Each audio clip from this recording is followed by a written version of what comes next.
we're here interviewing Dwight Inc., who has had many important roles across 40 to almost 50 years in public management and budgeting, and so part of our oral history on federal budgeting and management. Now, the OMB was supposed to strengthen management. What it did was strengthen budget. I mean, is it possible to establish a management arm that's separate from OMB, that has the same stature as OMB? Possible, but unlikely. For years, I had recommended, and Ellen and I got the Horn subcommittee and then the committee to support an Office of Federal Management. I think that would be the best option if one could, if a president appointed someone in that role who was highly capable, had some government experience, maybe both private sector and government experience, and had enough relationship with the president to have some strength within the administration. I think it's a long shot. I think the average president would probably not appoint that kind of person. My second choice would be to have it in the OMB, but one, you've got to provide some staff. You know, one of the things that absolutely flabbergasts me is that the Congress has authorized staff for information technology, contracting, and these different areas, except A, organization, and B, general management. So you have no staff to deal with intergovernmental, interagency, and yet as time moves forward, more and more of the major problems that are being addressed by President and Congress spill across all kinds of organizational lines. Mm-hmm.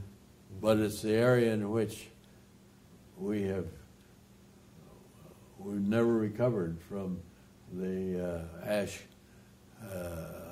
days, and have never staffed.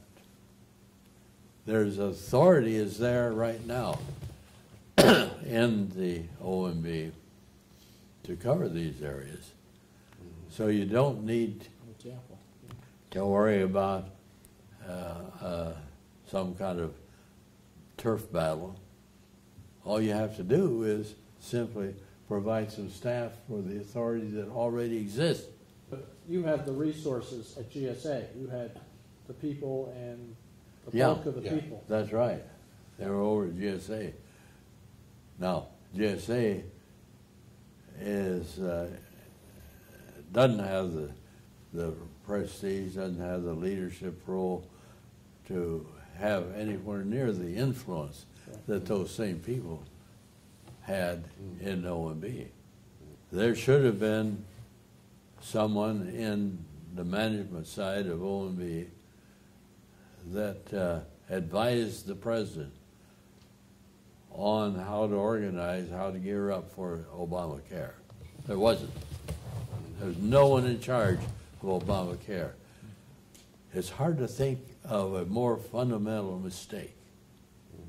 Hard to think. It's hard to think of a more fundamental mistake than what they made with respect to the lack of testing and so forth. That's always been a problem in HEW and HHS. When the information technology was under me, I had more problems with HEW than I think the rest of the government put together. They were more vulnerable than almost any other agency to political pressures. And secondly, management has never been a strong suit in HEW. And we had, on several occasions, just during my tenure, we had to pull HEW back from starting down a path of highly expensive information systems that they had no capacity to implement. Just no capacity to implement. It sounded good, what the bidders promised them in terms of what their latest new technology and their company brand would produce. But when you dug into it to look at what people they had to put on it, what their background, what their experience had been, what experience they'd had in these linkages, it just faded away, just vanished. But isn't that an example of where budget and management actually come together? Where the budget management do what? Come together? Because of the size of those programs and the importance of them? I don't know that they come together. I think there is an effect on when you're setting up a new system. The cost of that system, that certainly has a budgetary impact. But I think if you look at budget as something along with organization, management systems, personnel, that then puts it in place as one of several components of management that have to be addressed. On the other hand, if you look at the budget as the controlling factor over everything else, then you're not likely to have a very effective program. When you're thinking about the government-wide management program, Yeah. do you think it's possible for a separate office of management to have the same impact that it would if outside of a budget office? I mean, because unfortunately the Congress and the agencies don't give it the same attention as they do the budget, right? I think it could have, and that would be my first choice. Yeah. But the odds are against that happening that way. Now, there are a couple of other dimensions that we need to talk about. One of the reasons that putting management in with budget weakens management, and management is much weaker when it's in with budget than when it's not, is that that management gets identified and associated too much with the political issues that are part of budgeting. Budgeting, by its nature, is highly political. Almost every budget issue is a political issue. And one reason that I found that we could do things on a nonpartisan basis in the midst of great controversy was that we were not associated with these with the budget, I stayed away. When I took over Office of Executive Management, Don Stone and Harold Simon said the best advice they could give me was to stay clear of the budget process, and how right they were. 2 times I did get involved in the budget process, backfired.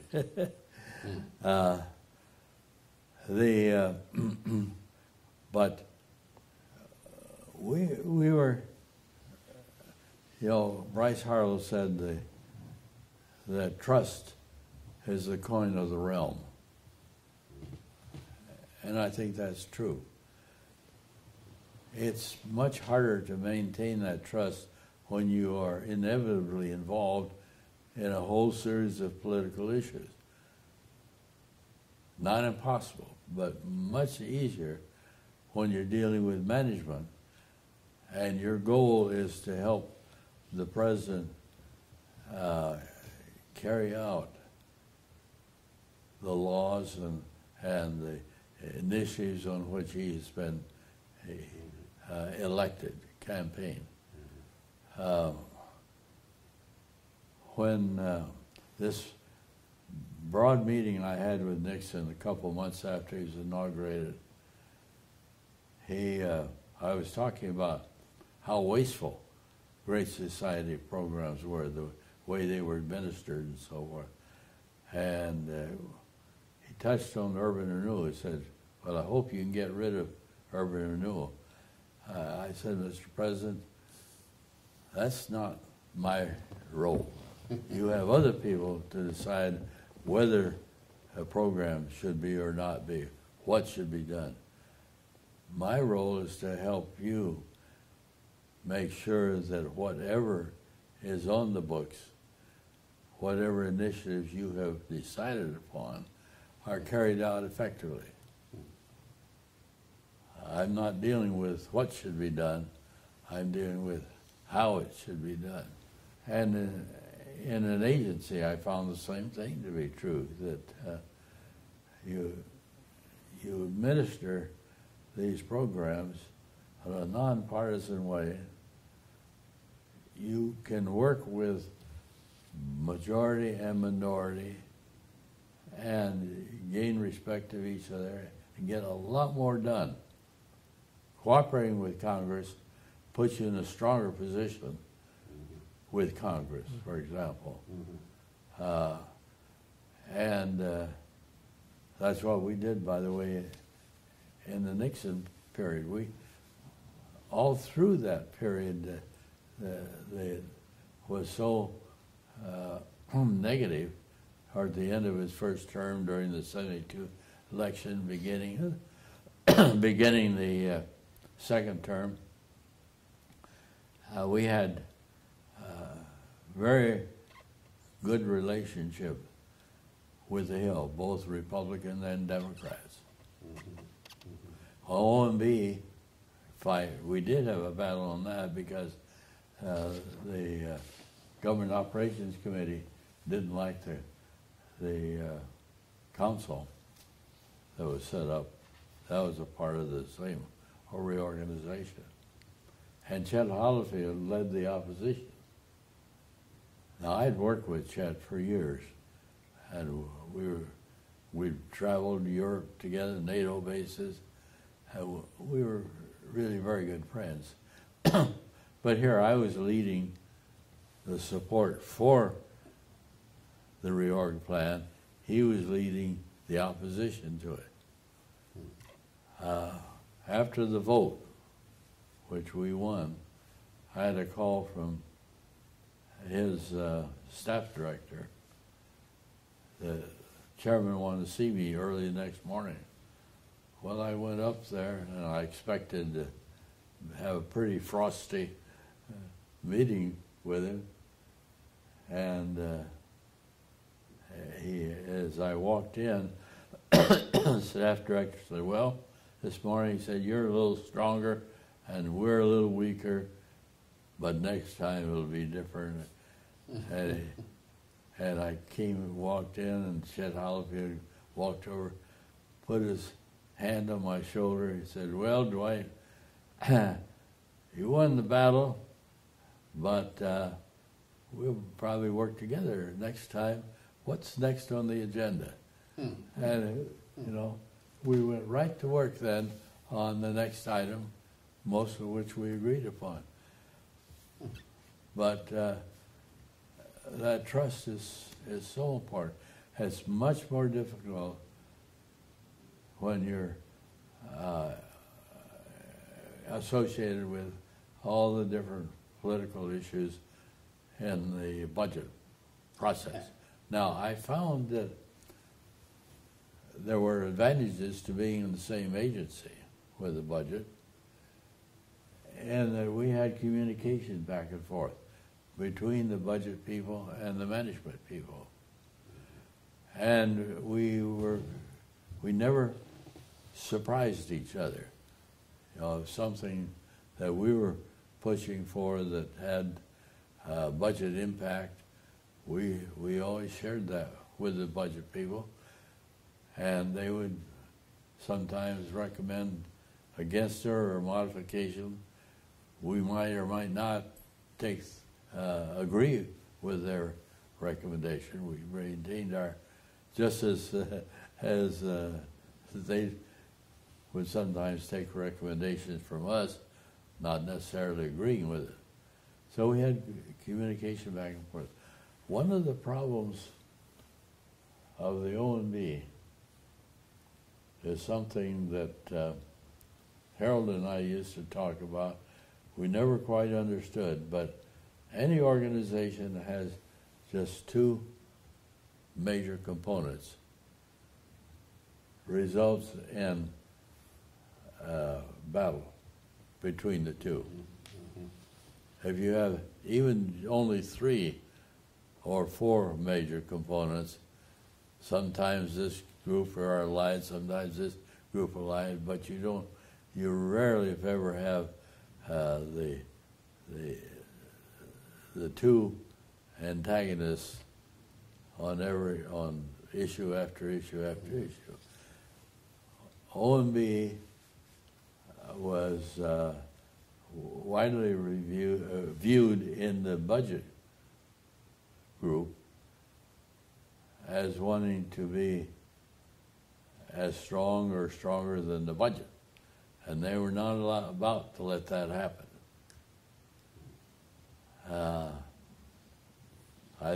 Some of my management people, I suspect, thought it was important that we be as strong or stronger than the budget. Anyway, there was tension as to who was going to dominate that we never had under the Bureau of the Budget.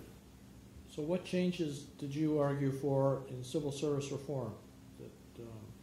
What did I argue for? Yeah, I mean, you indicate that personnel obviously is an important element in management. And at this point, they're separate and really fairly ineffective. Did you argue for anything different when Scotty Campbell was putting together civil service reform?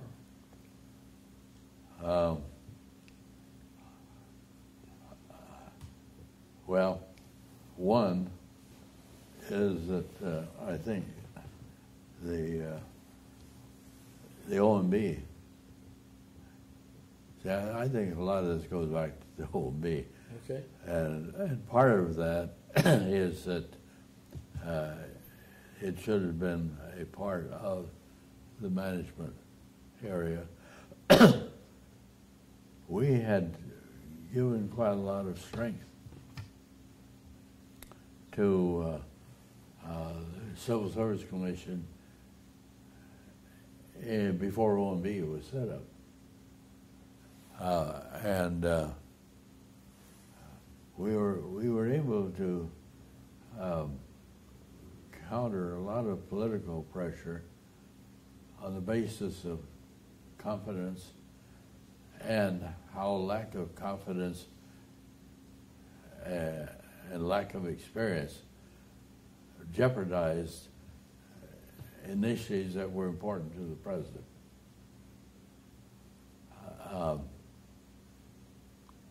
But there was no one, once O&B was set up, there was no one there to do that. There was for a brief period Roger Jones, but Roger Jones wouldn't, he couldn't stomach a lot of what was developing and going on, so he bowed out. And so that was not done. In the case of the OPM, there should be in legislation the framework for mobility, which was part of what we had thought when we recommended the senior executive service. I have recommended in I think 2 or 3 NAPA publications the deputies and these bureaus should be career. The heads of the bureaus, political, and the deputies. And we recommended in our memos to national leaders to Career. follow on your advice.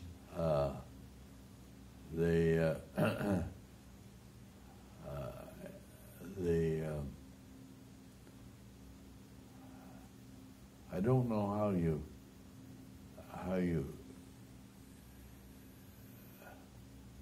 well, I think I do think that the director should be someone with considerable experience in human resource. Now, that doesn't mean that you're going to get a highly qualified person every time, but it's always been my view that if you put that in the statute, you have a greater chance of appointing people with competence. Otherwise, it's too easy for the only qualification to be that of a presidential, some association with the president or a contribution, money contribution they've made in the campaign. But I do think that the appointment, the position heading GSA and OPM needs to be strengthened with respect to requirement of experience. Well, speaking of the agencies, the way they involve themselves these days is the President's Management Council. You had a similar group of assistant secretaries, I think. Well, we had 2 things. You're it. We had the undersecretaries group, and we had the assistant secretaries group, and then in the field we had the councils. And so we had, what role do you see them all playing? Well, the executive officers group was really the glue that held things together until they began to appoint political people. And once they became political people, then their effectiveness went way down. Are we talking about the assistant secretaries for management? Yeah. Yeah. The undersecretaries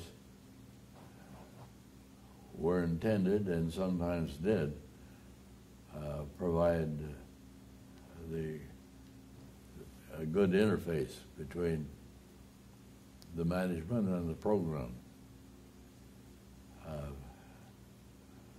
people. And in some cases were really chief operating officer, in some cases there weren't. In the case of HUD, the assistant secretary for administration had some of the characteristics of a chief operating officer, but was not as strong as a chief operating officer. In AEC and in the early stages of NASA, you had the general manager who was in charge of all operations. You had the deputy who was a technical individual and was working on, in the case of AEC, how you design a smaller bomb, how you design a safer power plant, and the third person, who was assistant general manager, who was sort of an executive vice president. We had assistant general manager for research, assistant general manager for production, international, series of assistant general manager, and then assistant general manager without portfolio, except I had both congressional and White House under both Republicans and Democrats. That organization, I think, is very good for smaller departments and agencies. I think it's probably not adequate for a Defense Department or an HEW, and I never would have put together something as large and unwieldy as the DHS. That's another thing. Your management, central management function needs to have people with experience, people that are respected out in the agency. You need to have your very best people in that agency, people that have stature, people that are respected, people that, as the White House, you can feel comfortable about their working on the Hill, confident that they will not be undermining the White House, that they will be effective working with the legislative office. You need to have, I tried to think of an intergovernmental office as effective outside of that central management, and I haven't come up with any. Now, maybe you have, but it seems to me that the interagency and intergovernmental role in that central management agency is very important. And they have to go, I think, hand in hand. You need both. To have good intergovernmental, you need to have good interagency because these programs overlap. But I wanted to ask you about, the Federal Regional Councils. Yeah. Because, right now with the Government Performance Management Modernization Act, we're re-emphasizing government-wide performance priorities across agencies, whether it's job training or food stamps or STEM education. And meanwhile, we had a vehicle, at least potentially, to drive that out in the field, and they've been abandoned, basically. Oh, yeah. So what's your sense, how did that work, and why do you think they withered on the vine? Well, the answer is why is pretty simple. You no longer had the OMB staff. Yeah. To keep it alive, you no longer had an executive officers group that was effective.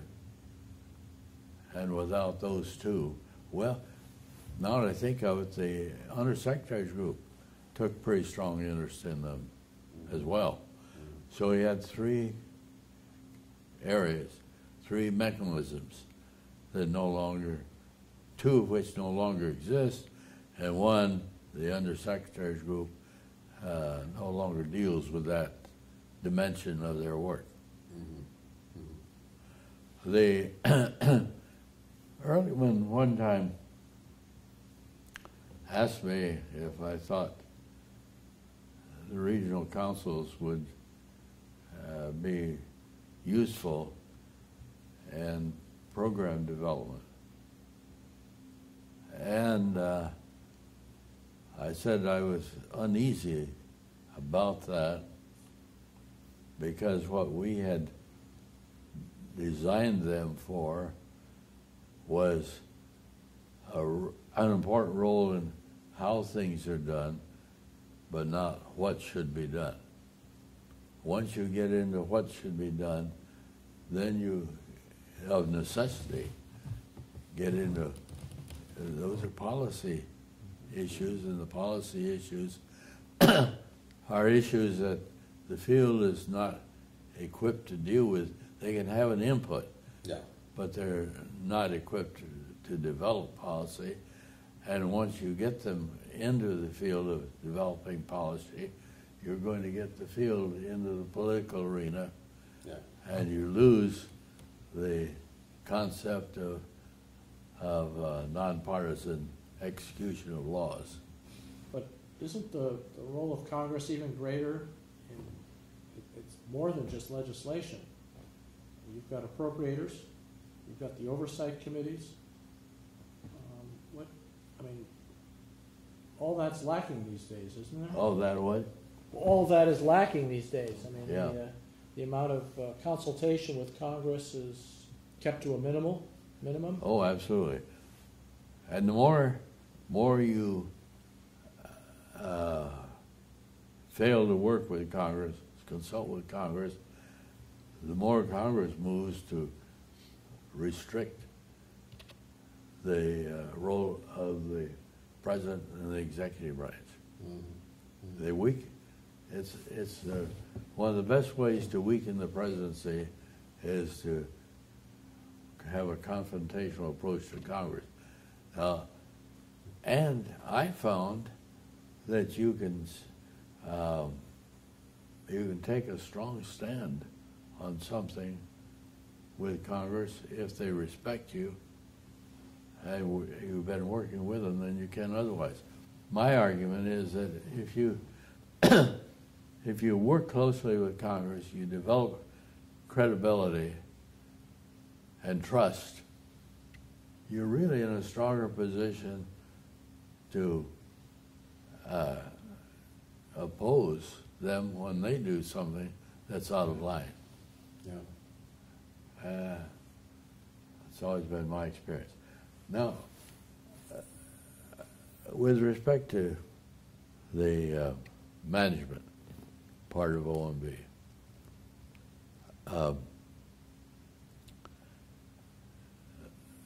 I would say that there are 2 things to consider. One is restoring staff for organization and general management. The general management that will tend to integrate the work of the different specialties. Right now we have a fragmented approach to management. The interrelationships are weak. We've abandoned most of our interagency and intergovernmental machinery. We no longer have a central nerve center as we should have had for Obamacare, for example. And so those need to be staffed. And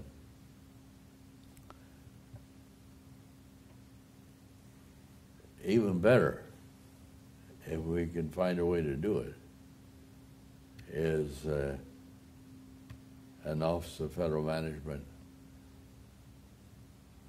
and I would put something in the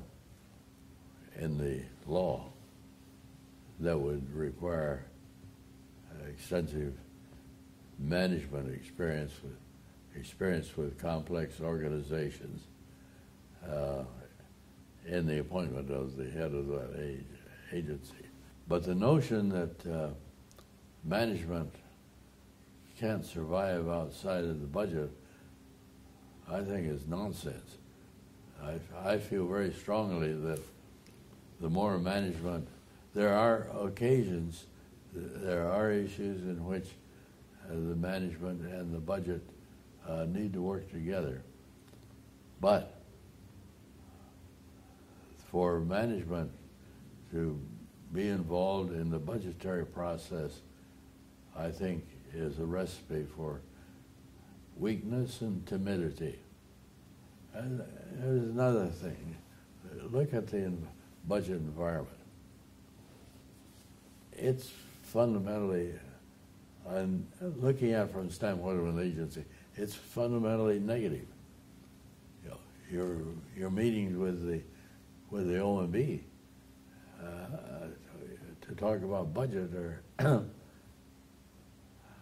how much you can keep the OMB from cutting your budget.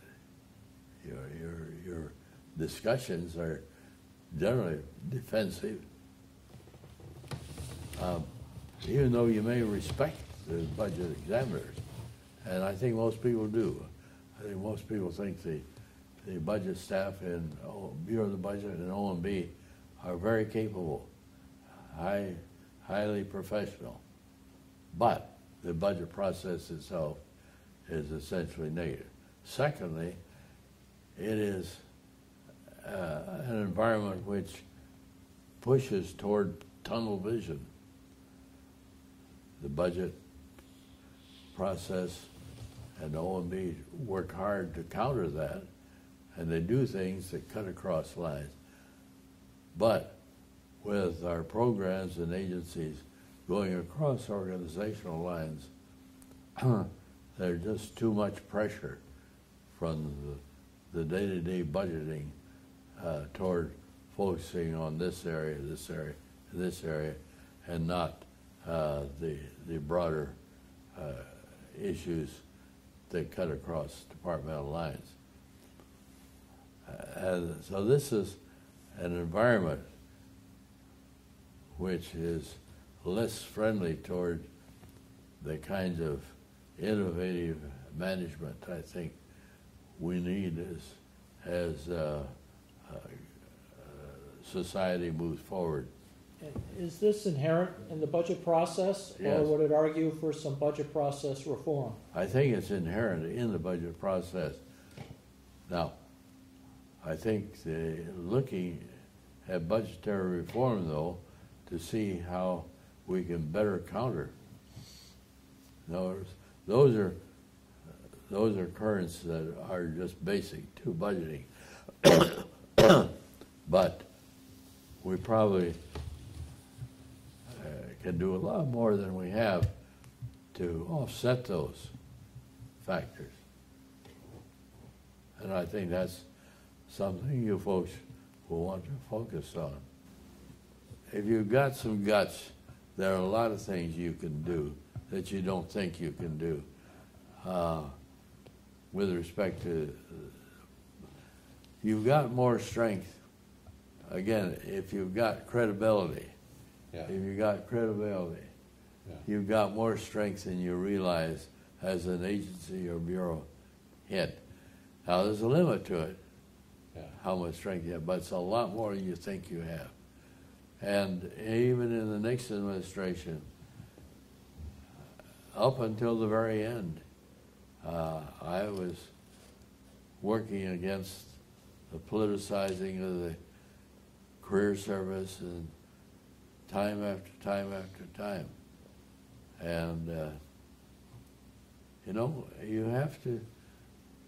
have to look upon these jobs as an agency more important than you yourself. you have to be willing to sacrifice your job if necessary at times. I learned that from my very first job. I was budget and personnel officer in the great city of Fargo, North Dakota. This young city manager was installing the council manager's system, and there was a lot of petty corruption in that city. And he finally fired the chief of police, and so the council fired him, and he knew that would happen, but he thought it was more important, to stand up against corruption than to save his job. How we arranged hearings for him, which he was entitled to under the Constitution of North Dakota. I arranged for the hearings to be held in the courthouse, the only place large enough to have a large group there in Fargo. And he made such a masterful presentation. And then I resigned because I was going to be his only defense witness. And he made such a masterful defense of his actions that I would have been an anticlimax. The people refused to let the council out of the room until they agreed to reinstall him. There were over 4,000 people crowded. I had set up a PA system in the main courtroom and then one out in the yard. And over 4,000 people came.